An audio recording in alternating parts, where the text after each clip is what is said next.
Carlos Ramirez, owner of NVS Audio in Roselle, New Jersey and Daytona, Florida. So we're finally talking about the long-awaited A to B interface from Volunteer Audio. This is the unlocked version. So Jay's had his unit out for a few months now that he offered in his package, his tune with the Hertz speakers and the Hertz amplifier. So he finally unlocked it, had a universal harness made. So it comes wide open now. This is going to be probably a 3-part video. This is part 1. So as of right now, the unit is unlocked and it gives you flat signal all the way out. So there is a DSP built into the unit. We don't have access to the DSP yet. They're still writing the software for it. But as of right now, it's the perfect solution for my bike, the way that my bike's set up, because my bike already has a DSP in it. So I literally unplug my input harness, plug the RCAs in from the A to B interface, and then plug into the factory amp harness. So the way this unit is set up, Jay had some custom plugs made. So this is the Molex plug that comes on the Hertz amplifier. So there would only have to be one version of his harness. What he did was order the speaker output plug. So you unplug the Hertz side of this, plugs this plug in, and now it's just one set of harnesses. This is the speaker connections that would go to the output of your amplifier, and then it would run it back through the factory harness and to the factory front and rear speakers if your Harley has rear speakers. So if you use this on a CVO like mine, these pins would run through here and run through the factory harness and automatically power your 6-mines and the lids and the 6.5s and the fairings without you running any extra wires. So what's nice about this is all the work is done in the front, in the fairing, other than the power and ground that you would have to run from under the gas tank to under the seat. So this is a size reference. So here's the 200-watt factory amplifier, and this is how small the A to B interface is. So we'll do it this way because that's where it would plug in to the factory plug. So this would go to here. So that's what the footprint would be in the bike if you put in the location of the factory amp.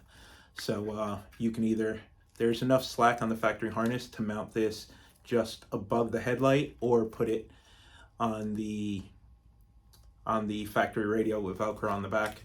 You can do it both ways. I'll show you later on in the video. But this is exactly what you're looking at size-wise. So it's literally half the size of the factory amplifier.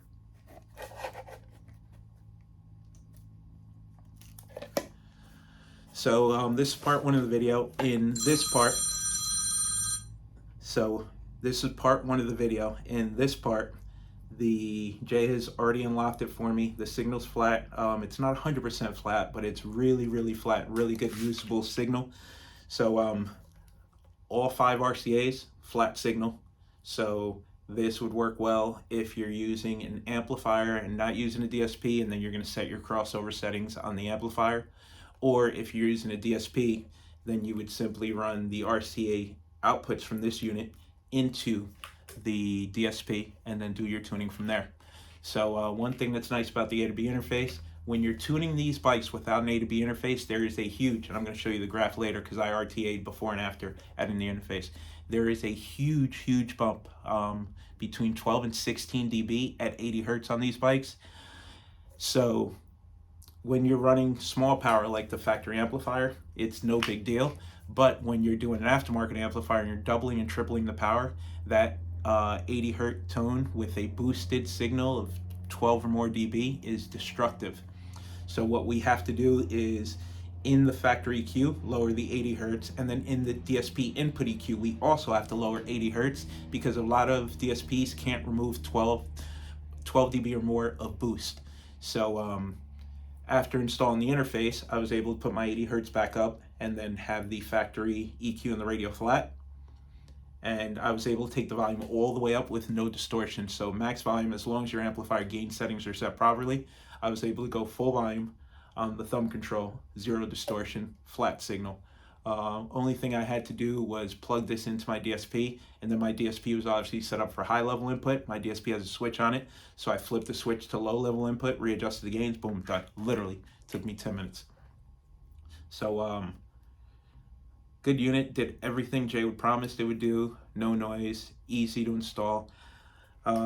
It's it's costly. So Jay's not sure what the final price is going to be, but right now we're between $800 and $900.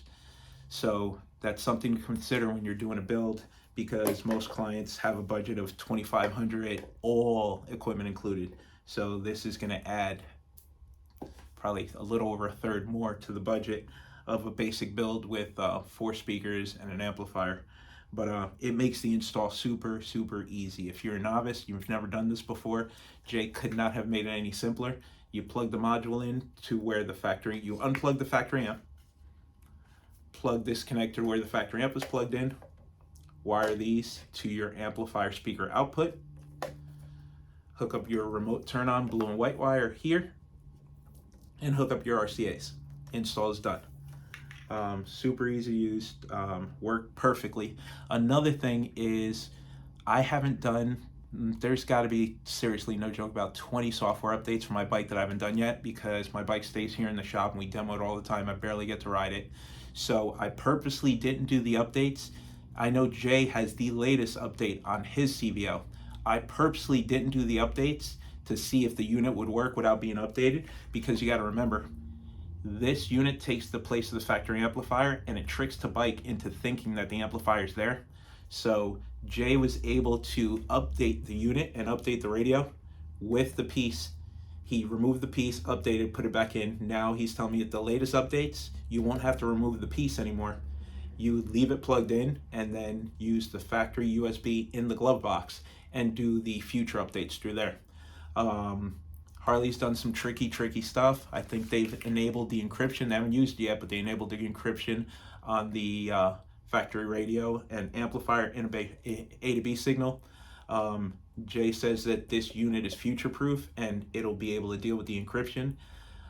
There's a lot of companies coming out with A to B interface, and they're making all kinds of promises. I don't like to comment on anything until I physically tested it. This unit did everything Jay said it was going to do, and it even gave Jay a hard time. I was supposed to have this unit a week or two ago, but Jay wanted to make sure it was right before he sent it out. And he showed me a video of it working on his bike with all the firmware updates. I put it on my bike, which has none of the new firmware updates, and it worked flawlessly on both. So NVS audio certified, I've tested it, I trust it, it works.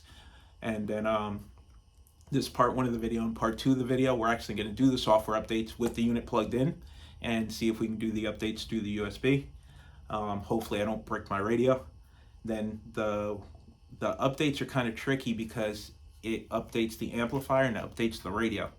So having this unit in line, the unit has to be able to pass the updates through the data bus and to the radio. So Volunteer Audio and Siren HD did a great job on that part. So I was afraid that we've been doing cars for years, and A to B interfaces on cars is nothing new. And something that we've seen on cars that have some of these modules, when you do an update, it bricks the unit and then the radio won't work, or the amplifier, the module won't work, customer won't get any sound, have to bring it back to the shop. Jay was able to handle the update that literally just came out a couple of days ago, and he was able to load the update in the unit and make it work. It was seamless, it's flawless, and it was so easy that a client could do it himself as long as he's capable of taking off the fairing. In the next update, you won't have to take the fairing off at all, so that's going to be great. You literally, update comes out, you literally plug in the USB in the glove box and it updates the radio and the module. So we'll dabble into that in the next video. So in this video, I want to show you how my bike sounds. The only thing I didn't touch my tune, I didn't adjust my tune. I literally removed my plug and play harness from the input side of my DSP and literally plugged in 2 out of the 5 RCAs here. I didn't need the speaker outputs because my speakers are already wired to my amp, and I didn't need the remote turn on because I'm getting remote turn on from another source. So it's literally plug in, disconnect this, unplug 2 of my RCAs, and connect these 2 RCAs, and that was done. I had sound. So let me show you how nice and neat it fits in the fairing, how simple this install is. Great job to Jay, Volunteer Audio, and his team, and the guys over at Siren HD. They couldn't have made it any easier. Okay, I have the bike apart and I laid everything out. So Jay's install from Volunteer Audio and my install a little bit different because he uses a smaller amplifier and there's no cutting required for his setup. I went with a larger amplifier for my setup.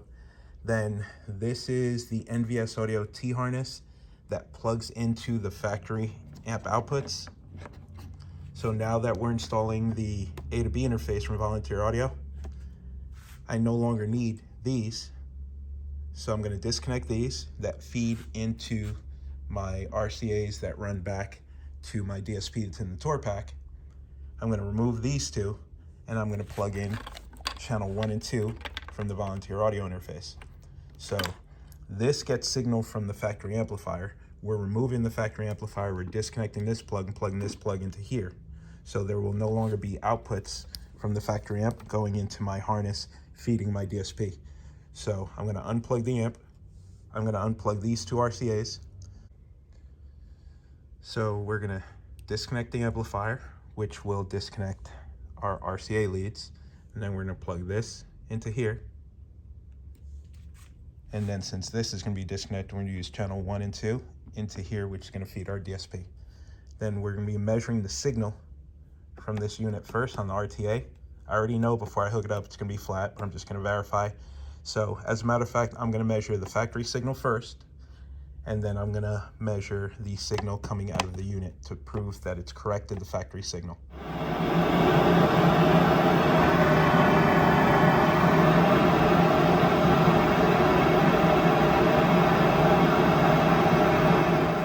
All right, so we took the measurement coming out of the factory radio. We took the measurement here. As you can see, we're still plugged into the RTA. That's the signal from our T harness coming off the pods. I flattened out the factory EQ, and we're not running through the DSP. So what you just saw on the screen is coming out of the factory Rockford amplifier.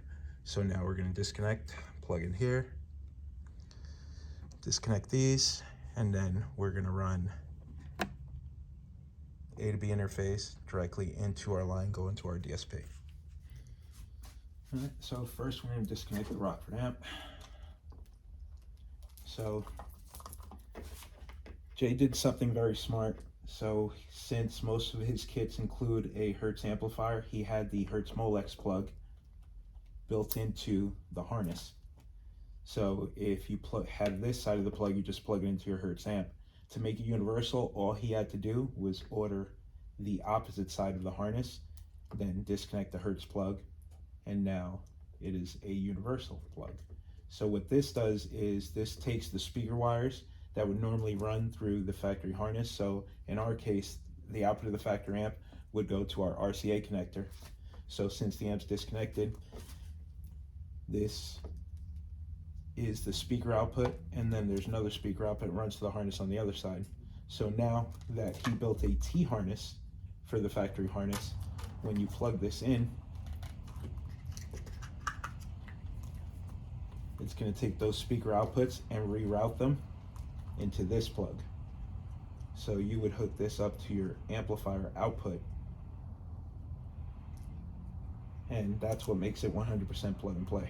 We don't need this side because we're wired directly into the speaker pods going to the amplifier. So in our installation, we won't need this. If your bike was completely factory, you would need this. This would go to your amplifier, and then this feeds the front rear pods through the factory harness. So as you can see, we disconnected the factory amplifier, plugged in the T harness for the A to B interface. This part's not needed. So now this wire here, the blue and white, creates remote turn on output. In our application, we also don't need it because we're using our T harness that goes under the seat and creates accessory remote turn on for the amplifier. So we don't need this, we don't need that. That's in our installation. In your installation, this blue and white wire would be remote turn on that would go here to your amplifier. In this case, it would go in between the 4-gauge power, 4-gauge ground as a remote turn on this BDA amplifier. So don't need this, don't need this. Plug this in. So now the only part of the harness that we need is channel 1 and channel 2 output. So channel 1, channel 2 would plug into our RCA harness that feeds our DSP in the back. So there's one, there's the other. So just like that, in 30 seconds, we've added the volume to audio A to B interface to our DSP that's running our 2 amplifiers and our CVO. All we did was disconnect the factory amplifier, plug in the T harness, disconnect our RCAs, plug the RCAs in that are going to the DSP. If you only have an amp in the fairing and no DSP, then these wires would go to the RCA and put it in the amps right here. So, should be it. Should be ready to play. Let's fire it up. First, let's measure the signal. So now that the interface turns on, we can measure the signal coming out of the interface. I know it's going to be flat, but I just want to verify.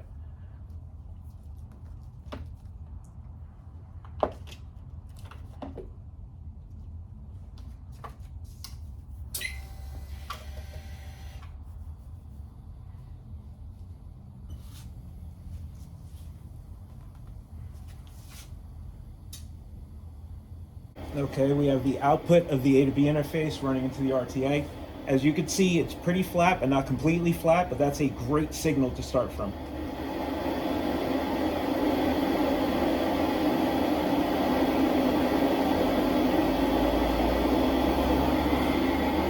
It's a really, really good signal. I can work with that. That's a really great signal.